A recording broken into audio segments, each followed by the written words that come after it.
Okay.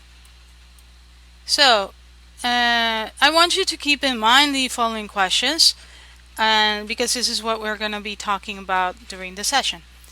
Feedforward are suggestions directed to make learners improve and move forward in their language acquisition skills. So, how does accuracy correlate with feedforward? You must consider first what is oral communication and how it is mostly taught to EFL learners.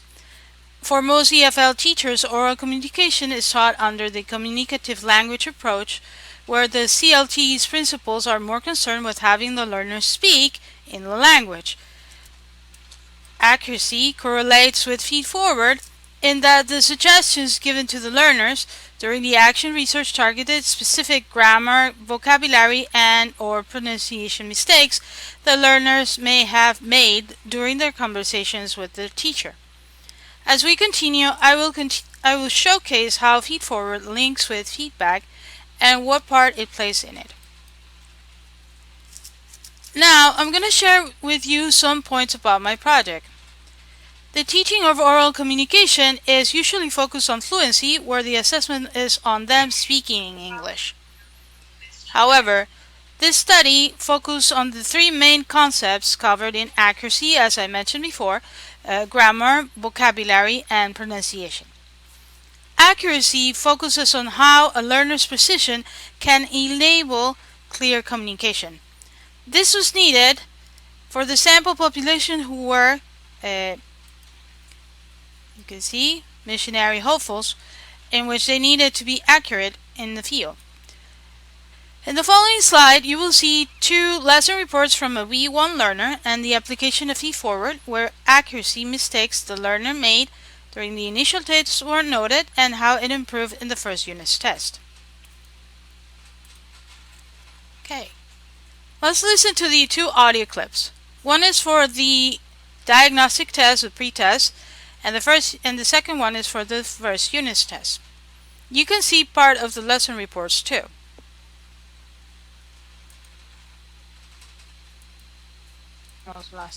What did you do yesterday? What I did yesterday. Yesterday was Friday. Yesterday it was Good Friday. So I was home. What I did?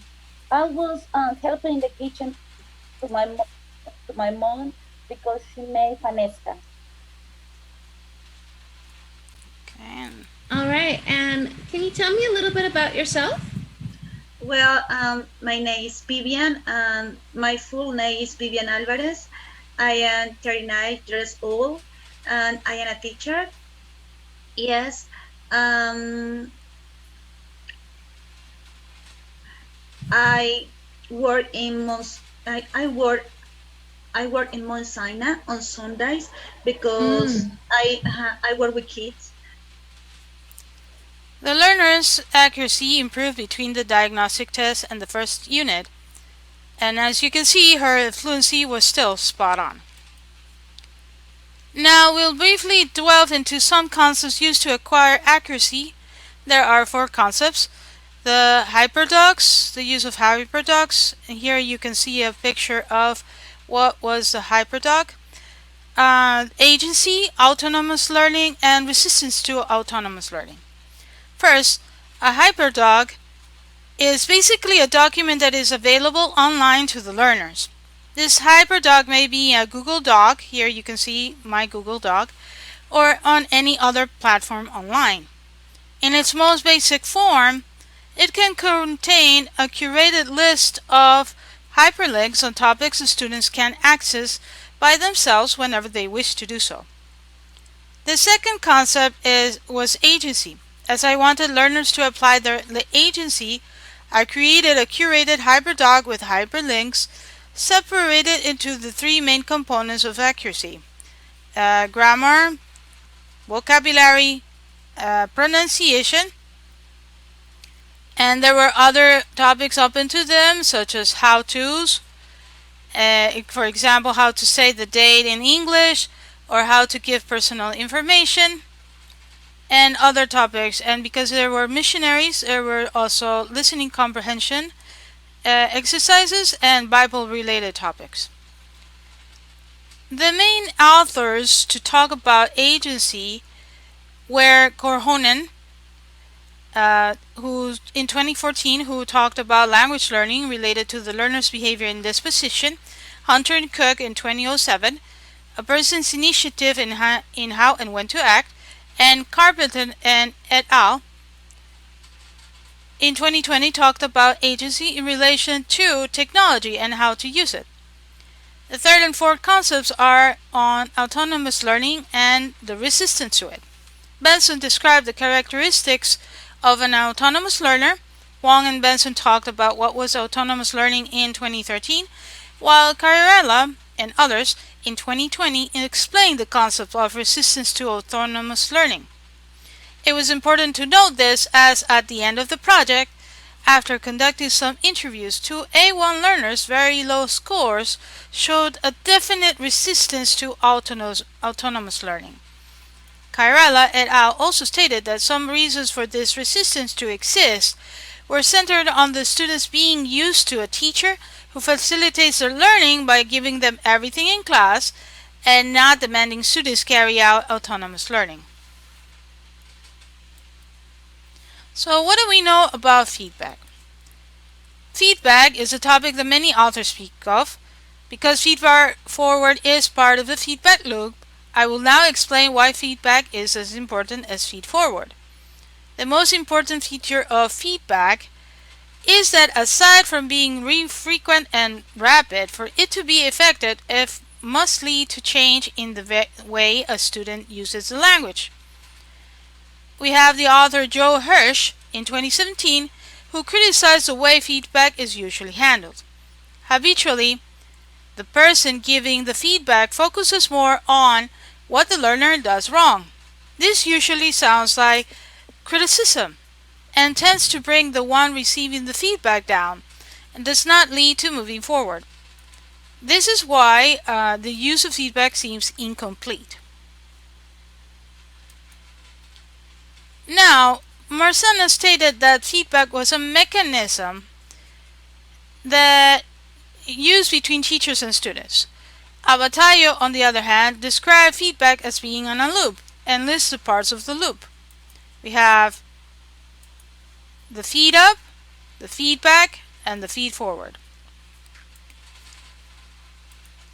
As you can see, the figure shows a loop and what each means. Here we have parts of a lesson report from an A1 learner. The first image is of the feed up.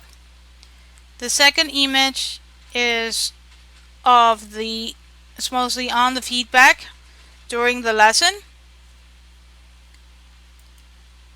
And here we will focus on the feed forward. First image is of the same A1 learner we were talking about in the previous slide. This is the final feedback presented at the end of the lesson, and it is recounting of how the learner performed throughout the lesson. And however, because feed forward is part of the feedback loop, both are shown at the same time. And the second picture shows another A1 learner and the specific grammar points the learner should look over on their free time, as you can see. Okay, so according to Hirsch in 2017, Feedforward is based on the idea that people develop best when they put their energy and focus on a future that they can change rather than on a past they can't. Brooks et al. Feedforward can supply opportunities to implement the feedback, followed by Carlson in 2019, who referred Feedforward as a guide for students to understand where to go next. Plus, it gives teachers and students a new goal for learning. Then, on 2020, Brooks and Abatayo agreed that Feedforward is part of the feedback mechanism and that it closes the loop. And also, it can contribute to learner autonomy and help them develop a sense of ownership of their learning. So, when we give feedback, our best intentions are on the student's progress. However, when you have regular classes with them, you can see them struggling with moving forward. This is why I believe that when you give feedback, it is incomplete, and why feedforward is so necessary. The importance of feedforward is expressed best by Joy Hirsch in his book The Feedback Fix. It can regenerate, it can expand, be particular, be authentic, it can make an impact, and it can refine.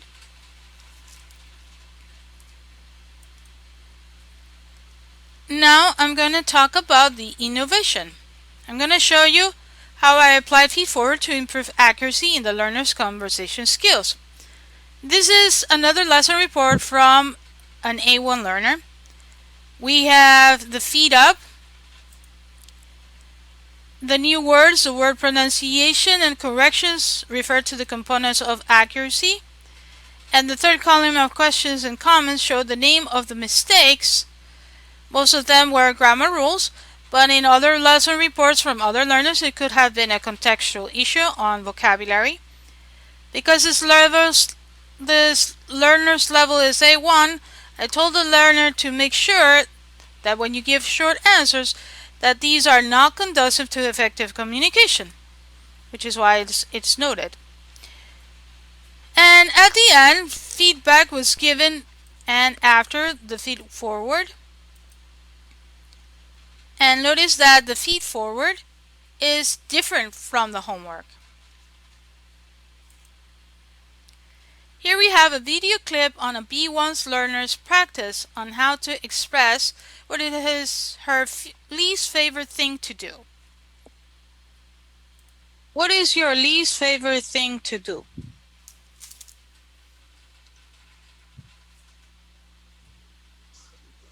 My least favorite thing to do is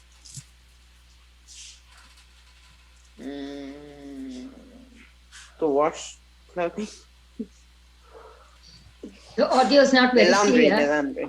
Oh, I'm sorry. 1 second. Laundry. You can share the sound screen? Yes. 1 second. I thought I had. I apologize. Okay. Let's play it again. Sorry about that. What is your least favorite thing to do?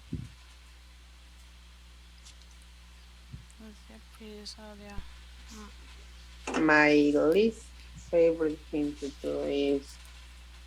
Yikes!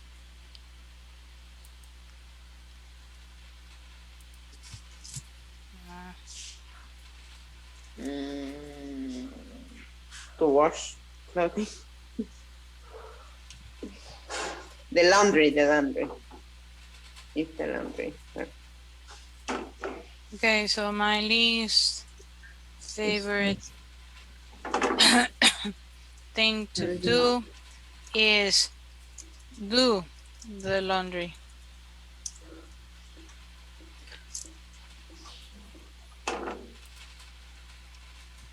Okay. As you can see, the feedforward was given during the lesson, not only in the correction of a grammar rule, but also a different way to express themselves on the same topic. What is your least favorite thing? Okay, sorry about that. So here we have another A1 learner.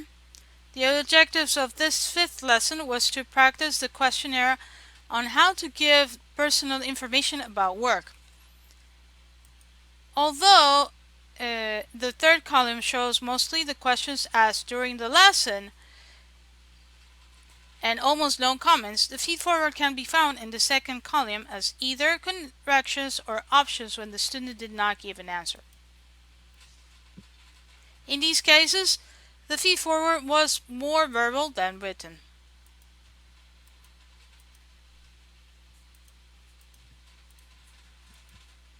Okay, here's another short video clip of having a discussion on the feedback and feedforward given and the expectations of some answers that the learners gave. These expectations were expressed during the lessons. Okay, so if you say that, if the question is this, you can say this.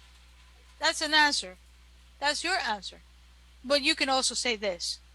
Or you could also say this. I gave you different ways of approaching the question, which is for likes and dislikes, you did it. When in some cases, like over here, you don't like pets. You don't really like pets, but your husband adores cats. I think that's cool. Or for example, here the question is, what is your favorite thing to do? Which is your favorite, but you didn't use favorite, you use enjoy, which is okay. I'm not saying it's not okay. It is. But in some cases there were some things that I didn't. For example, here. What are you not fond of doing? Use I don't like. And I'm not saying it's wrong. Yeah. But in this case, don't like, and don't like are the simple ones, the ones that we use all the time. So I expected for you to use not fond of. Okay? Not fond of. Yeah. Okay. Here we have a screenshot of the written feedback and feedforward given to a B1 learner after the second unit speaking test. The learner was shown the lesson report and told what parts the learner had shown most difficulties in. Then the learner was shown the progress report, where each part taught in the unit, plus the feedback and feedforward, you can see them here, were compared so that they see their improvement and what they needed to focus more on. Here we have another picture, this one of another A1 learner's progress report. This is separated into skills, certain things like greetings and personal information. And this feedback given to the learner was essentially in Spanish to avoid ambiguity. You can listen to the audio for a second. Entre el 1 y 2. Ya no tiene problemas de greetings. Hasta puede preguntarle a alguien más cómo están. Puede entender y usar la frase nice to meet you y nice to meet you too. Eso es bueno. En lo de informaciones personales, en oraciones completas o respuestas cortas, puede dar su nombre y su apellido, su estado marital si le preguntan como una pregunta de sí o no, puede hablar de su cumpleaños, de dónde es y dónde vive. Y en la segunda unidad dice que usted puede entender y dar respuestas sobre sus estudios. No mucho. Puede decir que estudia. Puede decir que va a la universidad. No lo hizo, pero sí creo que puede decir a qué universidad va. Pero en el test no lo hizo. Okay, what I basically said in Spanish was a recounting of the skills between the Unit 1 and Unit 2. In the greetings, in the first unit, she made some answers. She gave some short answers to questions. And in the second unit, she was able to express herself more in introductions and greetings. And in her personal information, she was able to add more information about her personal things. Mrs. Matilda, just Yes? wanted to remind you that we have 8 minutes. Yeah, I'm ready. Okay, so finally, here are some suggestions in how to use Feedforward in a different context. We have group activities and conversation lessons. You can use, what I would suggest would be to use your rubrics, and that will help you make sure that your Feedforward is exact. And also preparing for the conversation lessons between groups of students, you already know your students, so you know what to say and what not to say, what mistakes they might make, so that helps a lot in trying to give the suggestions. peer feedback and peer feed forward, higher level learners to lower level learners. I recently heard something about giving peer feedback, and I thought to myself, oh, well, that's a great idea. How about peer feed forward? And also guided reading or listening comprehension activities with the use of feed forward. Okay. And if you have any questions, I'm willing to answer. Yes, I have two questions for you. The first one is what is the difference between feedback and feed forward? Well, the feedback is what you say, not only what the student does wrong, but also what the sorry. Okay, so all right, so feedback is not just saying what the learner did wrong. You have to obviously tell them, okay, this is what you did right. This is where you got it wrong. And then the feed forward are the suggestions to improve. You have to give the student something to go on. You cannot just say, oh, you did wrong here. You cannot give a greeting. Okay, how can the learner know how to give a correct reading? And you have to tell them that suggestion. Okay, so maybe you should review the greetings in this course. And here you have, if you already have the book or if you have already given the material, you can tell the learner, oh, you should check page so and so. And that's the difference between feedback and forward. Yeah, there is another question in the chat box. It says, how can a teacher move from feedback, which rates and judges students' performance in the past, to feed forward, which focuses on students' development in the future? Well, okay, so you need the feedback. Feedback is not bad. The problem is that, like we were talking about earlier, feedback usually was a lot of criticism and learners didn't want to hear you. But you have to change the tone. And so if you have a moment with the student, not in public, there's a moment with the student. Okay, so in the last couple of tests, you have done well in these points. And now I think you need to improve here. That's the feedback. You need the feedback to understand the path in the past. But he cannot fix anything in the past, obviously.